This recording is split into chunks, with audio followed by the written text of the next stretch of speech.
This is the Whole Care Network.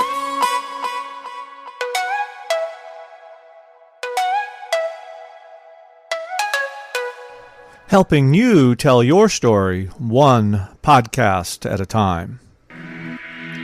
Content presented in the following podcast is for information purposes only. Views and opinions expressed in this podcast are solely those of the host and guest and may not represent the views and opinions of the Whole Care Network. Always consult with your physician for any medical advice, and always consult with your attorney for any legal advice. And thank you for listening to the Whole Care Network.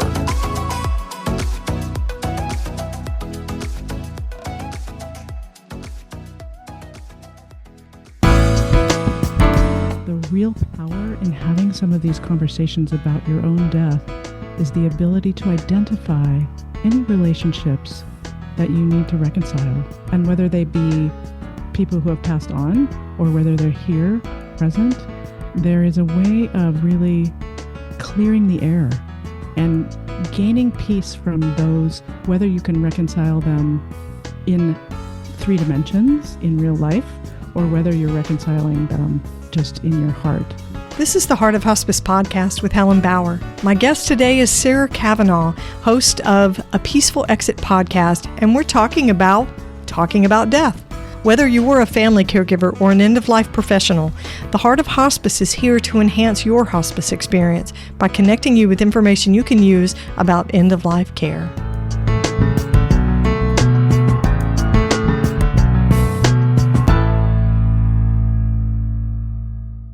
This episode of the Heart of Hospice podcast is sponsored by the Tree of Life Conference by International Doula Life Movement. Join IDLM at the Tree of Life Conference in San Antonio, Texas, November 1st through the 4th. The Tree of Life Conference is more than just workshops and seminars. It's an opportunity to connect, learn, and renew your commitment to compassionate care. Attendees will hear from expert speakers like end-of-life educator Barbara Carnes and Death Deck co-creator Lisa Paul. Visit internationaldoulalifemovement.com for more details. This episode is sponsored by Hospice Navigation Services. When you need information about hospice, Hospice Navigation Services can help. Our team of experienced hospice navigators is here to offer one-on-one consulting sessions by phone or video. You can book a complimentary 30-minute session when you need general information, or book a 60-minute session when you have in-depth questions or need to troubleshoot your current hospice care. It's your journey. Hospice Navigation Services can be your guide. Visit theheartofhospice.com to schedule your hospice navigation session today. My guest today is a podcaster's dream. Sarah Cavanaugh is the founder of Peaceful Exit, a company that explores all aspects of grief and loss, and she's also the host of Peaceful Exit podcast. It's a show that explores life, death, and grief. She's talking with authors who have written extensively on the topic to help us all normalize death as part of the human experience, no matter who we are, no matter our politics, spiritual faith, or socioeconomic status. Sarah has led startups in the social sector for over 30 years, working in support of the arts, environmental justice, children's health, and human rights. She also co-designed a curriculum to open the conversation around the physical, psychological, and spiritual aspects of death and dying.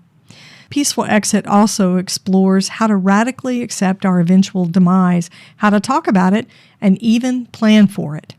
But it's not all doom and gloom. There's joy, meaning, and connection to be found in exploring the messiness of death, dying, and grief. You can connect with Sarah at peacefulexit.net and listen to the Peaceful Exit podcast wherever you listen to podcasts. Sarah has an interesting hobby, scuba diving, which I think is interesting because she talks about that in relation to her death. You're going to hear her mention that and bring it up. Her mission at the Peaceful Exit podcast is to encourage conversations around death and dying. She interviews authors who have written books around that particular topic. She sees grief not as an emotion, but as an experience. And I think a great description that she used was the color wheel of a grief experience. You get all these different grief emotions, and each one of them has a different color. I like to think of it as like the paint sample wheel that you get that has all the different colors and shades. You're going to hear Sarah and I share our memories of people, the things we remember about them, and the deep conversations she's had with some of the guests on her show. She says talking about death is really talking about life. So profound and so real and so true. She also describes the concept of emotional legacy, and you're going to hear her give a more detailed explanation of that. It's a great conversation. So sit back, get your cup of tea, your cup of coffee, and here's my conversation with Sarah Cavanaugh of the Peaceful Exit podcast.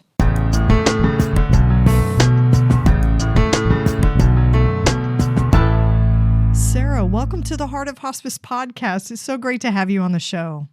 Well, thank you, Helen. It's such an honor to be here. I love talking to other podcasters. It's so easy. Well, I hope so. I hope this one's easy. Oh, it definitely will be. But I'm going to start with an icebreaker question that I didn't send you in advance. This is a little bit of a cheaty thing. Just so I can get to know you a little bit and our listeners can get to know you too. If you could only have one color of clothing in your wardrobe, what color would it be? Cobalt blue. Oh, why cobalt blue? Well, I think it was during COVID that we all shifted to Zoom.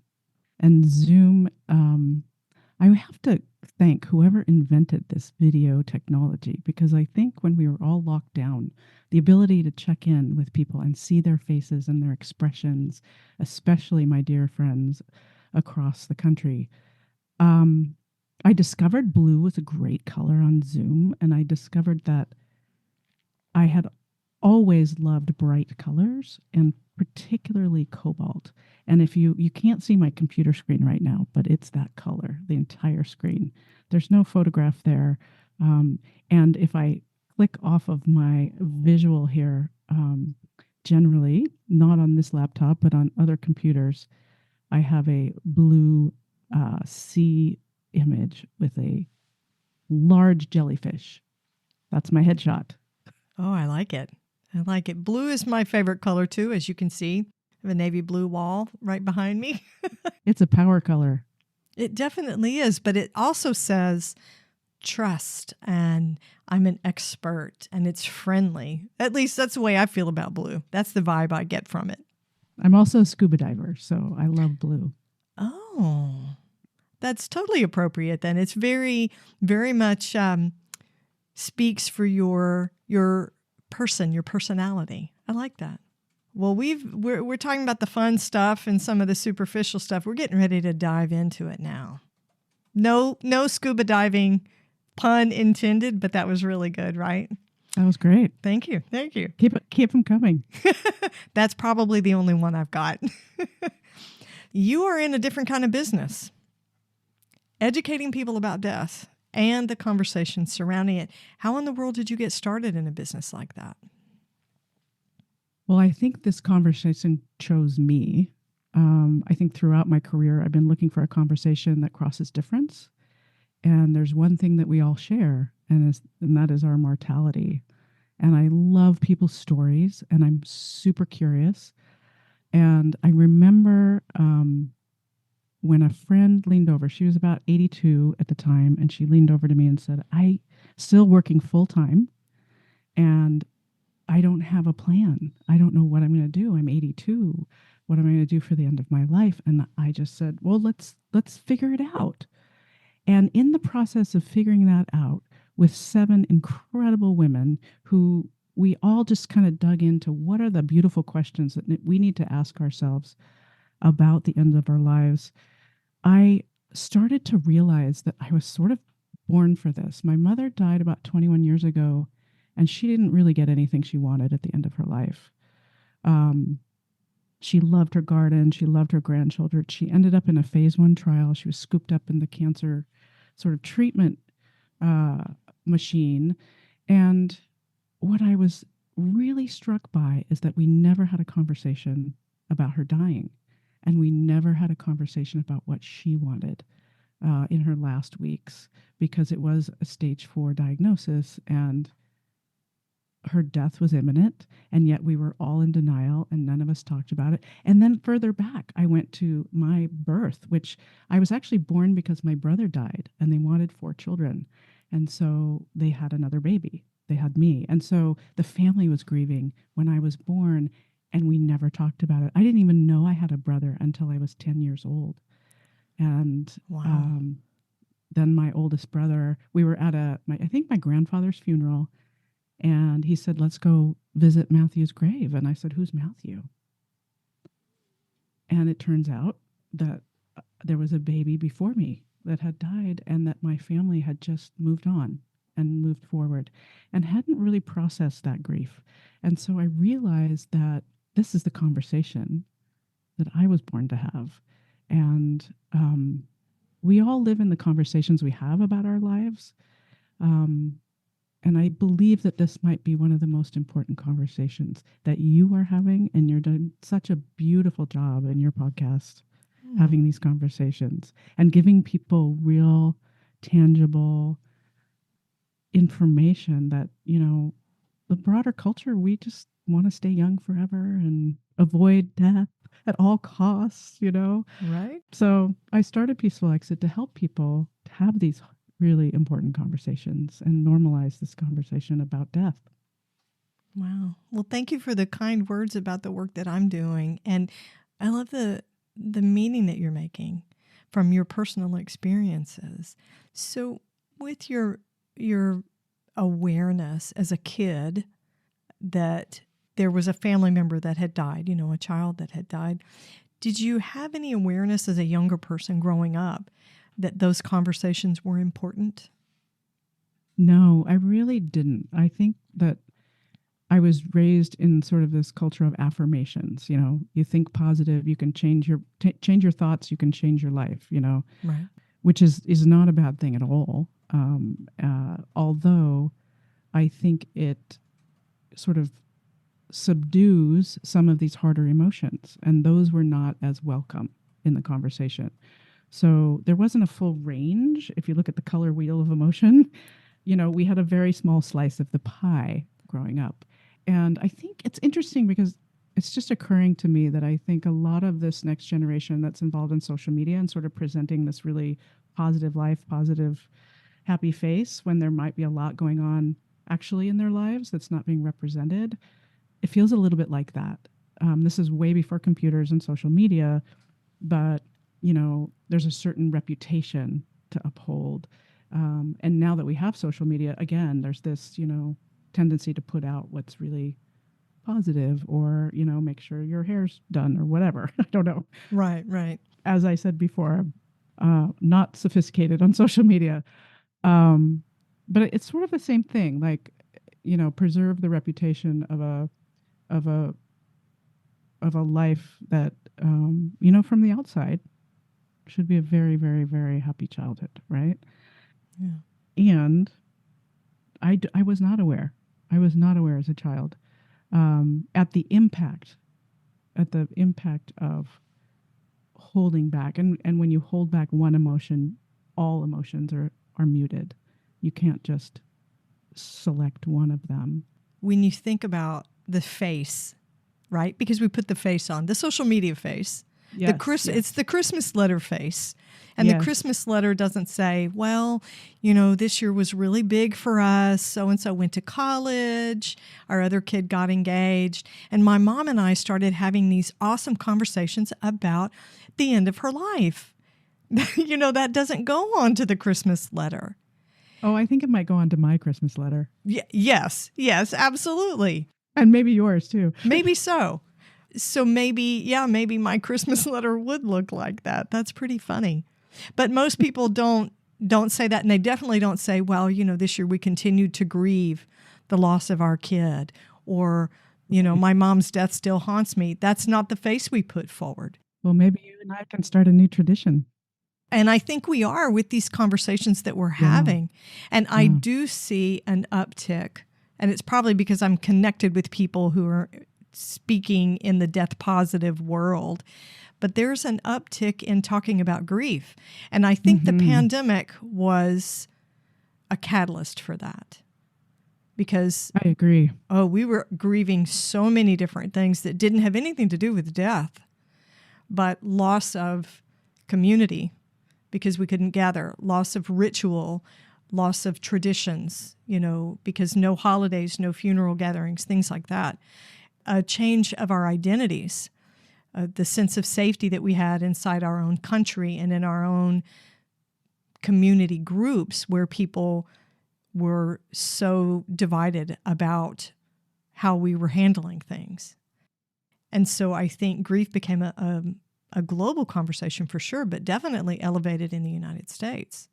I agree. And I've often wondered if it's the algorithm that's throwing me all of these grief conversations or, because Right. I'm very hopeful that you and I are part of a bigger movement to really talk about grief and talk about death. And once we embrace our mortality and have a better idea of what it looks like to be mortal, then we can live full out and every day feel really grateful that we're still alive. Isn't that the biggest misconception that people have, that talking about grief and death and dying is nothing but sad? Because I have wonderful, funny, warm, sometimes very heartbreaking, but hilarious and wise conversations with all these people working in death care. It's absolutely the best. And I'll tell you, part of my learning was actually in West Africa. I went to Liberia, and they are a people who have seen a lot of death.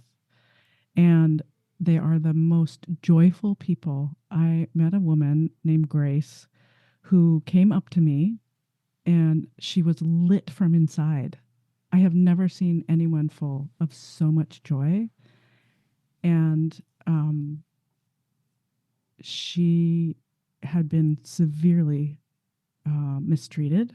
And I don't know how much I can say in your podcast, but you can say anything you want to. Well, I'll tell you that I'm another job, another business. I'm a documentary film producer, and a very dear friend of mine was doing a documentary in Liberia, and her main character, whose name was Gladys, was held as a sex slave for 12 years. And she was an incredible human being, and I think meeting her changed my life. I met Gladys at the hotel in Monrovia, and she was lit from inside. She was so joyful. She was still at risk because her captor was now in the parliament, I think. Or I don't know if it's a parliament, to be honest. Their government structure. A lot of the warlords during their civil war were actually put in politics, ended up in politics. And what it makes me think about in relation to our conversation is it really struck me how people who have been through such trauma can also feel such joy. And it's almost like the depth of your pain and fear opens up this whole universe of joy and contentment and gratitude for every single day. So I often talk about this because in this culture, because we try and stay young forever and we try to avoid dying with medicines that we may not need, we think talking about death is depressing and a bummer and Right. it'll be and gross. Like, who wants to talk about this? And it's some of the funniest, most loving conversations I've ever had with people. Full stop. Yeah. And, as a hospice nurse, I've had people say, oh, that must be so depressing. Actually, it's not. Mm-mm. To be witness and present, to sit with people, to support them, to see needs that I can't meet, people who are so sick, that I really have to dig in deeply to find a skill and an intervention that's appropriate to alleviate any of the suffering. It's an incredible privilege and an honor, and I have learned way more than I've ever taught, and I've been educating people for the last 15 years, whether at the bedside or my peers, but I've learned way more than I ever taught with these conversations. And I think it's interesting what you're saying about this person who had experienced such terrible suffering, and yet the capacity for joy swung all the way out to the furthest end of the spectrum. Yeah. So I think that death provides those same opportunities. That's right. Yes, there's so much suffering and sadness attached to it. Grief is sad. I mean, we're never going to spin it and say, hey, they're in a better place, which is one of the most horrible phrases anybody could ever use, right? Horrible. Don't ever say that to me. If I lose somebody, I will probably slap the crap out of anybody that says that to me. There's space for the both and. I had a guest named Lisa Kefauver. She's the host of the Grief is a Sneaky Bitch podcast. And she says you have to think about the both and.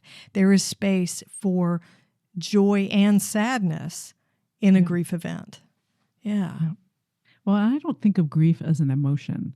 I think grief as an experience. And so when I mentioned the color wheel earlier, every emotion in that color wheel is part of grief. And it's an experience that one has throughout one's life. And it's not that I got over my mother's passing. I'll never get over it. But I experience grief for her in all different ways, which includes really funny moments. And she used to make waffles. And so sometimes when I smell waffles, I think about her, And so grief all encompasses all of that. It's not just sadness. And I think this, unfortunately, I think a lot of people think, oh, it's just sadness and wearing black and, being bummed out. Right. But so when you think about that, your mother's been gone, 21 years, you said? 21 years. So my grandmother died about the same time, about 21 years ago. And I still have moments when I make fudge for my kids. And I have to tell you, I'm not a cook, but this recipe was something my grandmother would make with me when I was a kid. Sometimes you pour it out and you can cut it with a knife and everything. Sometimes you eat it with a spoon because it's not always right. So when I make it and it turns out badly and I'm using a spoon, standing there in the kitchen going, this was really not how this was supposed to turn out, I talk to my grandmother and I'll say, we never really did perfect this recipe, but it's still good, isn't it? And there's so much joy in feeling that connection to her. I agree. I still have my mother's joy of cooking with all the writing in it, Oh, yeah? Yeah? Yeah, I don't use that cookbook, but maybe once in a blue moon I'll make their banana bread or something. But it's the one that's got all the splatters on it from where it was sitting on the counter. Yeah. And a whole section pulls out, like it's like breaking. The binding is breaking. Mm-hmm. And sure. Oh, yeah. That's the best kind of cookbook. Well loved. Yeah. Very well loved. I hope you're enjoying this episode. We're going to pause for just a minute. My guest has more to share. In a world where compassion and community are needed more than ever, the International Doula Life Movement presents the Tree of Life Conference. Join IDLM November 1st through the 4th in San Antonio, Texas for an extraordinary experience in end-of-life care.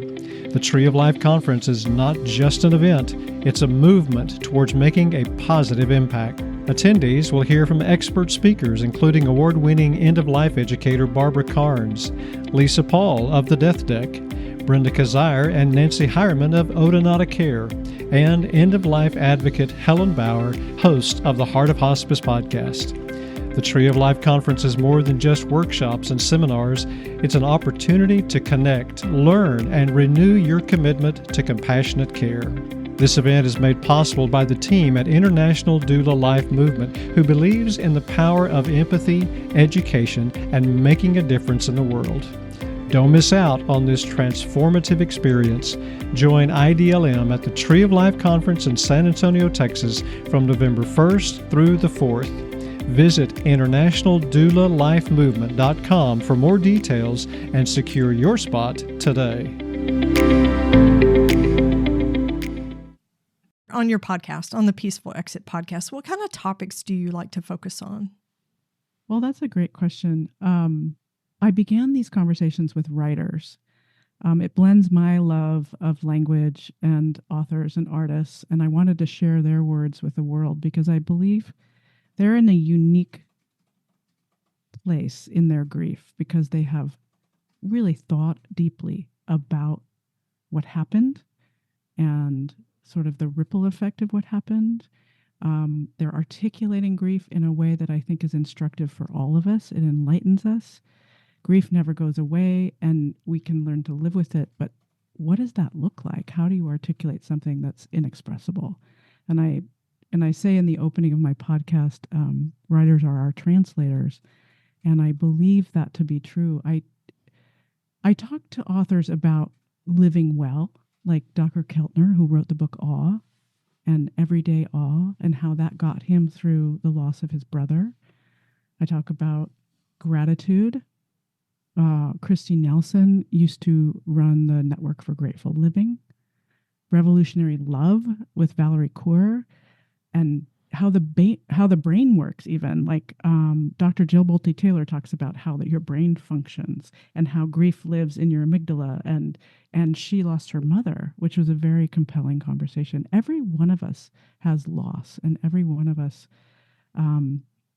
Not everyone can talk about it. Not everyone can talk about their loss in a way that's instructive and enlightening to others. But I truly believe that the writers who have really grappled with it are able to talk about it in a way that's really, really heartwarming. I believe talking about death is talking about life. And creating a language around these death conversations allows us to get past that fear. And one of the book authors I interviewed, Dr. Sheldon Solomon, he wrote The Worm at the Core. And he studied for like decades the fear of death and how it's caused some of the more tragic things in our world. Because as individuals, if we're afraid of death, we're going to hoard things. We're going to commit violent acts on other people and animals and nature. And, you know, this whole thing about really facing that fear of death and unpacking it and becoming much more at peace with the fact that we're mortal, which is why it's called Peaceful Exit. Because if we can come to a place of peace around our temporary time on this earth, then we're going to live into such a beautiful future. And that's where I want a utopian future. I don't want a dystopian future. So sometimes when I read a writer who's talking about a death event, a loss, you know, something that's very personal for them, I think, man, this is exactly what I feel about a particular loss in my own life. But this person was able to express it. And that must be so cathartic and therapeutic. It doesn't undo anything for them. Right. But for me to read it and to feel change or acceptance or awareness of what this might be like, there are certain things that resonate, especially if it seems relevant when you identify it with it. So my mom is 91, and she has neither Alzheimer's nor dementia. She basically has senile degeneration of the brain, which is just natural aging. And it presents for her with a deficit in logical thinking and problem solving and memory deficit as well. And I remember seeing the movie Still Alice with Julianne Moore and having this click in of identifying with that situation. So when you read content from an author, don't we all have some sort of little click of revelation that this is me? This will be me. It won't be my story because everybody's story is a little bit different. But this is about what I'm going to have.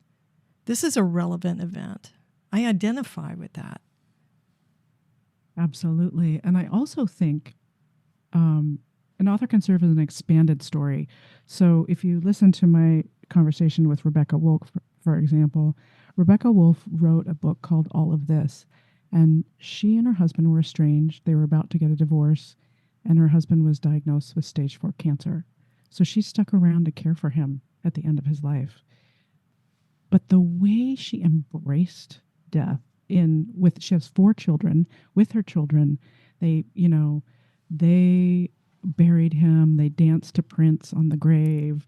They kept they kept bones from the cremation in their home. They talk about him all the time. They drive by and they have Dead Dad Day where they go visit him. Oh, really? That's awesome. Yeah.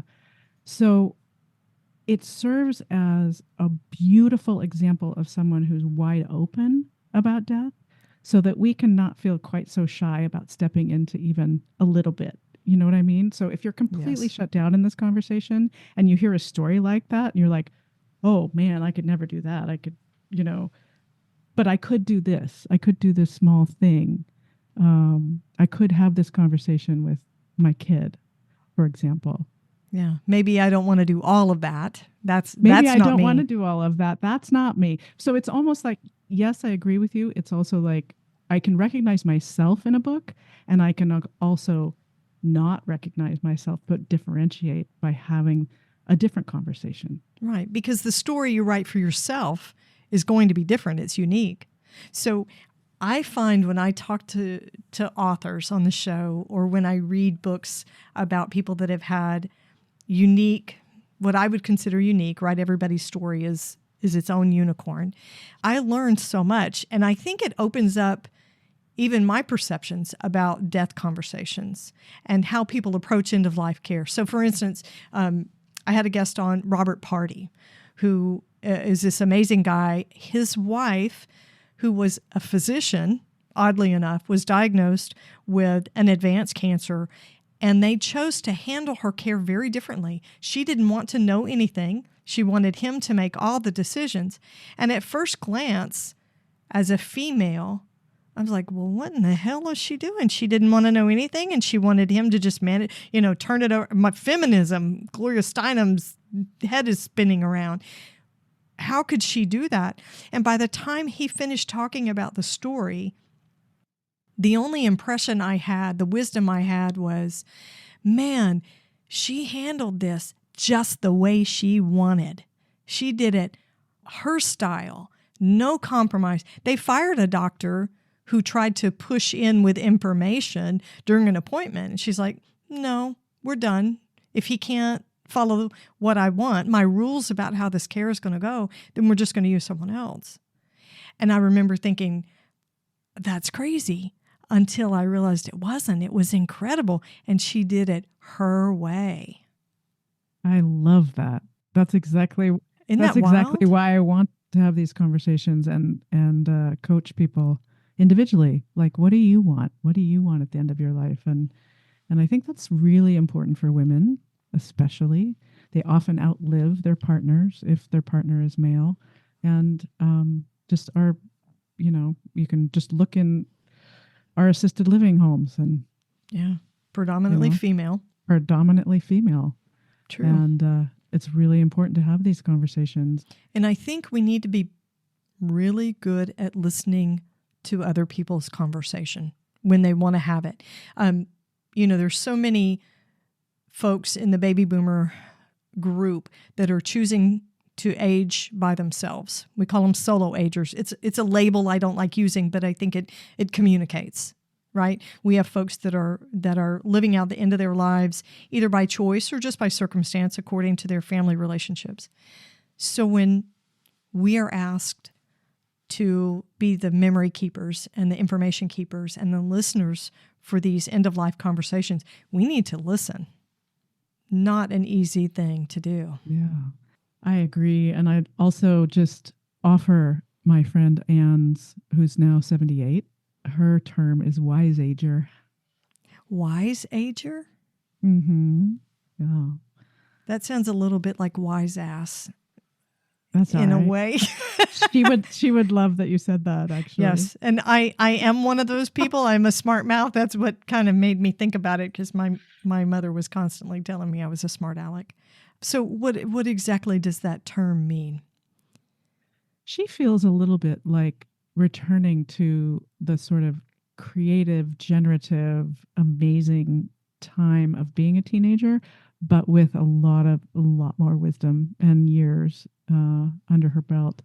She has a wonderful definition. I don't have it in front of me, but she wanted a new term. She didn't want to be put in a box. And she actually lives in a co-op with all generations. You know, there are apartments or condos, I guess, with so multi-generational living situations. You know, she's really conscious of the way we treat our elders and, you know, trying to shift that, you know, how we live, how we take care of each other. She's divorced and no biological children, and so she's had to figure it out. And one of the inspirations for part of our online course with Peaceful Exit is this group she started. Because she has no immediate family, she created a pod of close friends who are going to take care of her at the end of her life. And we all have jobs. I'm actually the understudy because I joined the pod a little late in the game. So I'll do whatever job, you know, if someone can't do their, you know, primary job, I'm the understudy. So I love the multi-generational thing. Because we're not just having these conversations, or we shouldn't be just having these conversations, you know, me talking to my husband, we're the same age. There's a good chance he's not going to be my decision maker. It will be one of my children. So if I have meaningful conversations with my children, and not just the legal, financial, you know, final disposition, not just the nuts and bolts of things, but my legacy and my ethical will, what do I wish for them? You know, what do I dream for them? Then they are in turn hopefully going to be more comfortable, not just in the experience of my death, but in their own conversations with their own kids. yeah, one of the things I learned in the conversations I'm having is this concept of emotional legacy and the importance of making sure you articulate what you want at the end of your life so that you don't leave the emotional legacy of, you know, your children arguing over stuff or, you know, the real pain in the ass of probate or the, you know, this or that, because the memories you want them to have of you are a celebration. Yeah. You know, and the wonderful things you did in your life, like creating this Heart of Hospice podcast. And I love doing this. For me, it has become a labor of love to have these conversations. And when I get one person, even just one person that reaches out and says, wow, I went to the resource that you recommended, or I had this experience where I remembered a conversation you had on the podcast. That's a huge legacy. And if that's what I get to leave, that's amazing. Yeah. Something happened to me recently where my husband actually took his mother is 87, my mother-in-law, and they hadn't really had a lot of conversations about her death. And so they took one of the episodes of the podcast and they listened to it together and then had a conversation, and it's all worth it. Oh, that's so cool. And you know, like you hear from one person who heard something that sparked a conversation or that moved them in some way, it's all worth it. I know. Isn't that funny? You could do 100 episodes, and if you have one person reach out to you, it just means the world. Yeah, it does. I am loving this conversation, but we're going to take a break right now. There's more to come. When you need information about hospice for yourself or someone you care about, Hospice Navigation Services can help you navigate hospice care for the best end-of-life experience possible. If you're walking this journey and need the help of an experienced guide, Hospice Navigation Services is here for you.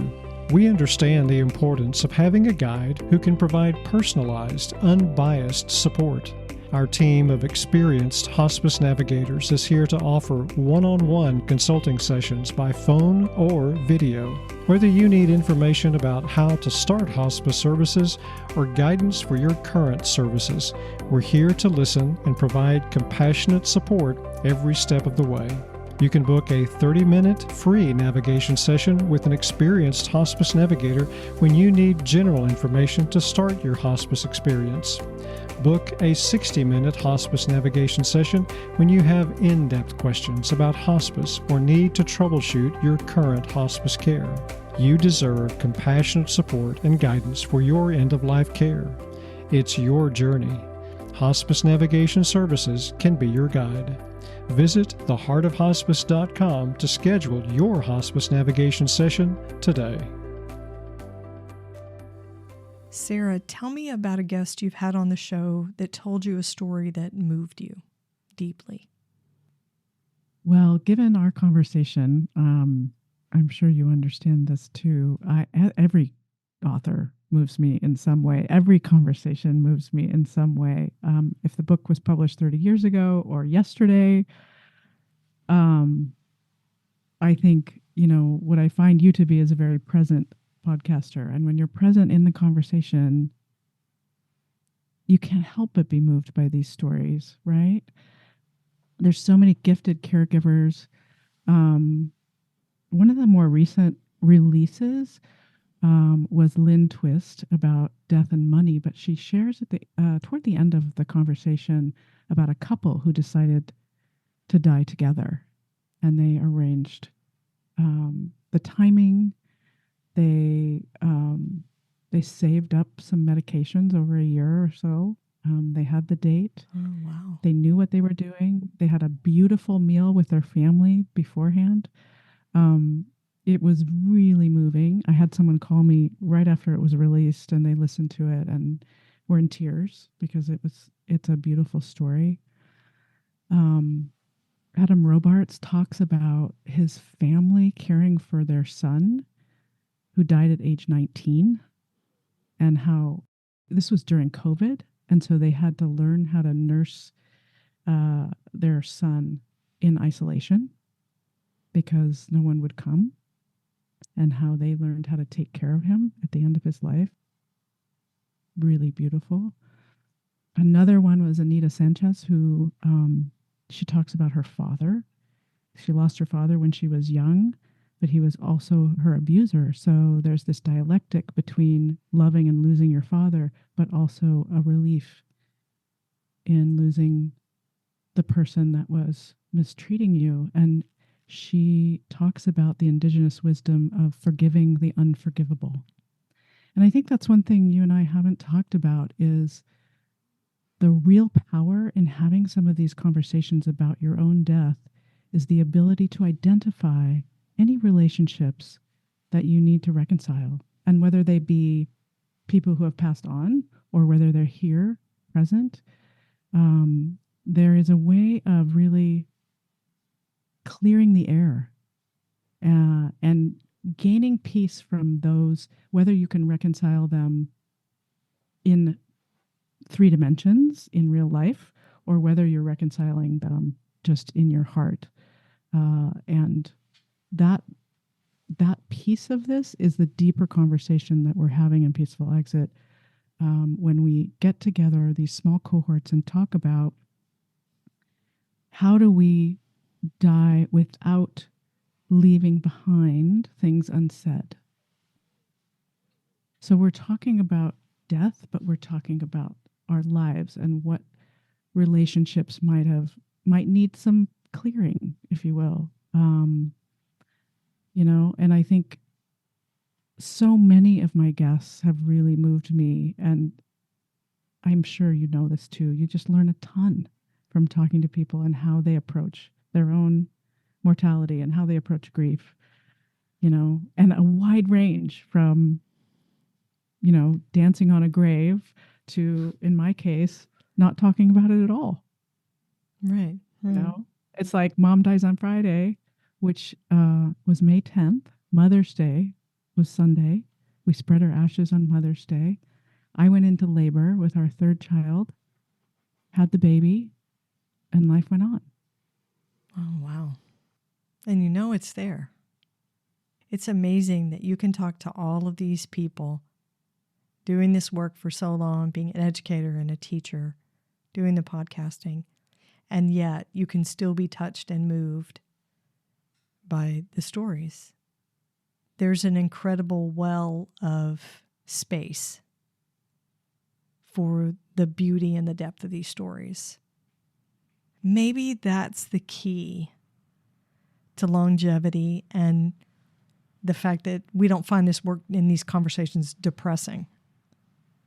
Say more about that. Just to be able to have this openness and space that changes shape. I can fit in your story. I had an interview with a woman that I did who lost a 19-year-old son, and they did not embrace hospice. He had been ill with a genetic disorder his entire life, and she talked about his death 10 years before. 10 years before. And she and I both cried. Mm. And I had space for that. I could be moved by that. And I've been at the bedside with so many people. And yet I can sit and make space and see the beauty and feel the pain for what she's doing. Yeah. Yeah. It's a gift to be able to receive people's stories, is what I think. I agree. Yeah. I agree. So the pandemic changed who we were. I think it changed our conversations. It elevated them. I think it changed the nature of the people that were having the conversations. It definitely brought grief to the forefront, right? We knew as a nation that we were grieving all sorts of things. Have you noticed that our conversations around death and dying have changed through the years? It's certainly changed for me. I went from not having any language around this subject matter, now to, I can't stop talking about it. I'm the same way. You can be a real buzzkill at parties. Oh, yeah. Tell somebody says, what do you do for a living? Oh, I'm a hospice nurse. I work with people who are dying. It just sucks the air right out of the room. Yeah. Unless, it's interesting because it's really sparked a lot of conversations. Recently, I was on an airplane to New York and I sat next to a woman. That's all she wanted to talk about. Her mother just turned 100. And she found out what I'm doing, and we just talked the entire way. It's a 5.5-hour flight. So it was wonderful. I feel like I have entered an algorithm of grief and death conversations, and I'm not sure if it's the computer sending me all of these things or whether the culture has completely shifted. My guess is a little bit of both. I think I'm in a constant learning phase. The more I learn, the less I know. And that's why everyone's story is fascinating and moving to me, because I don't come from, this is not what I come from. I don't come from this conversation. I'm coming into it with such insatiable curiosity, and I could talk to you for 3 hours about hospice, and I would love that. But I do think the culture's changing, and you're right. COVID really opened up more conversations about not only grief, but also mental health. And I think both of these conversations are so important right now when people are experiencing so much coming at us, all of us, right? Right. And the mental health epidemic. It's so important that we have these conversations and we're open about our own experiences. I'm not the expert, and you have a lot more training than I do, But I am a conversationalist, and I'm a storyteller, I'm a documentarian, and what I see is happening is a need for conversations around peace in the world, and this conversation leads to individual peace, and I believe it will lead to people understanding difference and not canceling it or turning away from it. We have to see a different news hour because we're just being bombarded. We have to approach money differently, and the fear of death is like hoarding wealth and resources. If we can address that fear, we'll have a more equitable world. And I saw a commercial the other day that was all about fear and creating fear of the other. And I think that, when you're at the bedside of someone who's dying, none of that matters. None of it matters. No. Doesn't matter your politics. It doesn't matter what you believe in, your spiritual beliefs. If you can honor people's spiritual beliefs at the end of their life, it's the most beautiful moment. Yeah. I love that. Now I'm going to get super, super personal. And you remember, set the boundaries on this. In your own advanced care planning, your own advanced care plan conversations that you've had, what are some of the unique or special things that you've talked about for your end of life? It's interesting. I don't know that they're unique. What I'm challenged with right now is my dementia care plan. And my father has dementia. And I'm in this conversation and inquiry around quality of life. Because he has 24-hour care, a strong heart, strong human. But is that a quality of life if you don't recognize the people you love, and if you aren't able to participate in activities that you once did? And so I think I love your question. And I could answer it in a few ways. I could answer it sort of like, I don't want people to wear black. They should wear color, and they should be celebrating and dancing and not, and all of the emotions, the entire color wheel. I can do that. I could answer that way. But what I'm really wrestling with this dementia care piece, and what's the tipping point? At which point, I might go scuba diving with a small tank or something. Yeah. Where does quality of life stop and start? Exactly. Right. And it's different for everyone. Well, and who gets to decide quality of life for you? It's a great question. And I'm really exploring that. Yeah. And how would you look at somebody else's life, your father's life, on the outside and say there's no quality there? So what have you thought about dementia? So this is an interesting question for me as well, with my mother's health decline. And even though she doesn't have dementia, not every 91-year-old has mental degeneration, degeneration of the brain like that. And I see coping mechanisms that she has employed, allowing her life to become smaller and smaller, social groups. And I see what I don't want for myself. I also see families that grieve so drastically to watch this kind of decline in a loved one.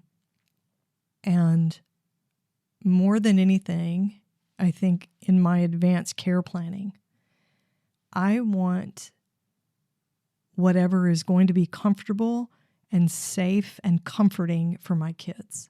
So like you're saying, you can say, I want everybody to wear colors to my funeral, that kind of thing. Or I want a certain type of music. Say, for instance, a lot of people will say, I want you to play this particular music because it's very meaningful to me. I don't give a rat's behind, personally, what kind of music you play at my funeral, because I don't plan to be there. But for my daughters, if I said, okay, I want you to play the traditional hymns that I grew up with, going to church with my grandmother, etc., and they were like, we haven't listened to that music in 40 years. That does not bring us any comfort. It has no meaning for us. Then don't play it. Yeah. Yeah, play what has meaning for you. So I think when I think about the dementia piece of things, I would have to look at family relationships. Can I interact with you? Can you keep me safe without ruining yourself financially? or physically, through fatigue and caregiving responsibilities. And so I would put my quality of life line somewhere in there. But it would be about, if I'm not aware of any of it, how is it affecting the people that are taking care of me? How does it affect my children? Yeah, wonderful answer. Yeah.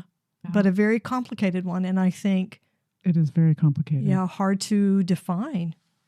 Yeah, and even my siblings and I disagree on when he checks out or he's present. Like what was the quality of the dementia? Like, was he recognizing me or not? He hasn't called me by name in 10 years. Does that mean he recognizes me and doesn't say anything because he's quiet? Or is he recognizing me and keeping that to himself? It's an interesting, it's such a difficult question for those of us who have dementia in our families. Yes. There's so many ethical issues. That's kind of yeah, exactly. And that's kind of the piece I'm really struggling with right now. Like how to articulate where the tipping point is. Have you thought about doing a dementia specific directives? Because they do make advanced directives for that. I have one of those. Yeah. But I haven't signed it yet. I think it's very personal. I really do. Yeah. And I think it's related to your experience and, of course, whatever health history exists in someone's family. But I think it's one of those decisions that it just has to be personal. You just have to, someone has to make that decision for themselves. That's right. That's right. Yeah. I'm glad you brought that up. That's a good point. Some people just do not want to be a burden to people they care about or to the system or period. Right. And I think if you don't want to be a burden, you need to put that in writing and you need to articulate what's going to happen. Otherwise, you get caught up in it and you might end up in a memory care facility and, Yeah, my mother-in-law has said that she would like to stay at home. She said, but if she got to the point where she didn't know any of the family, we could do whatever we needed to take care of her. Yeah. Which is very generous. Obviously, that's all about us. That's an unselfish thing. That's beautiful. Yeah. Very much honoring who we are as her family and would, as her caregivers. She said that probably 10 years ago, and we probably need to revisit that conversation since my father-in-law passed away a couple of years ago from complications from end-stage Alzheimer's. She may feel differently. That's a really good point. Yeah, that's a really good point to revisit it. Yeah. Yeah. We recommend every year or two revisit all of it because you do change your mind. Yeah. And you should. And you do feel differently. Yeah, I think that's very normal. And what are the milestones they say when you, like your spokesperson changes, you have a change in your health status.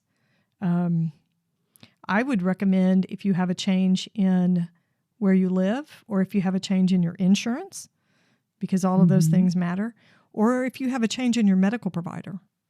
If your physician changes, maybe you've had a doctor who you have had for 25 years and he retires out, then you need to look at your advanced directives and have another conversation. See if it's still accurate to who you are and if you've had a change in your health history.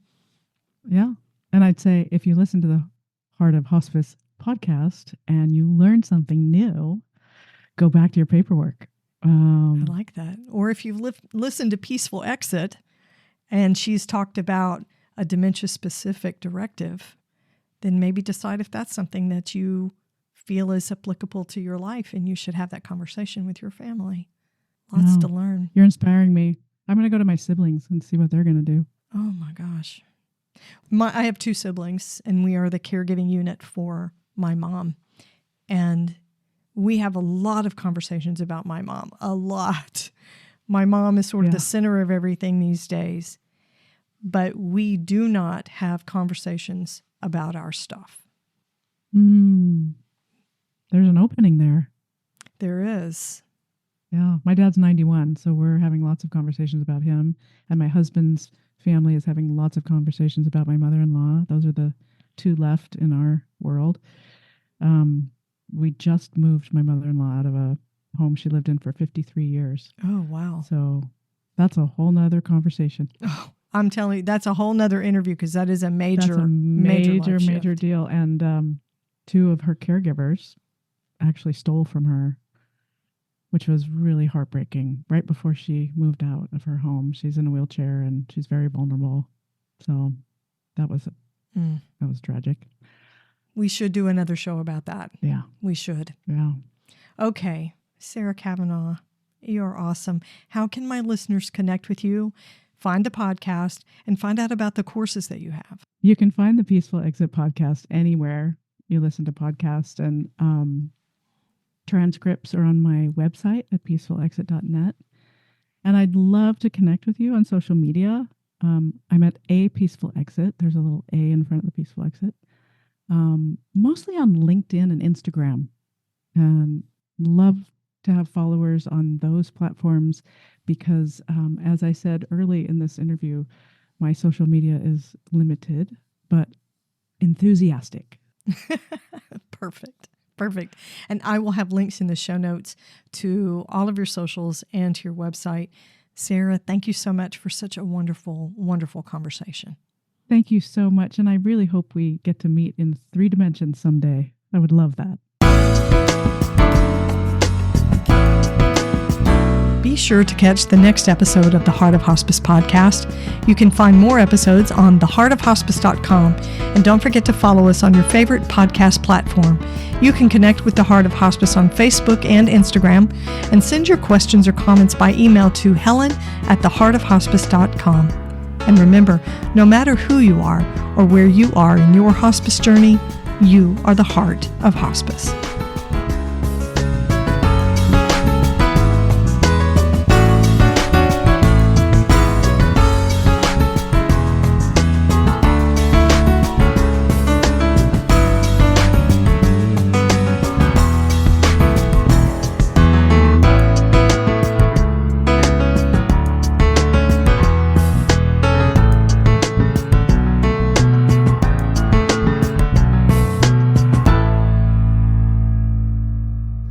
This is the Whole Care Network.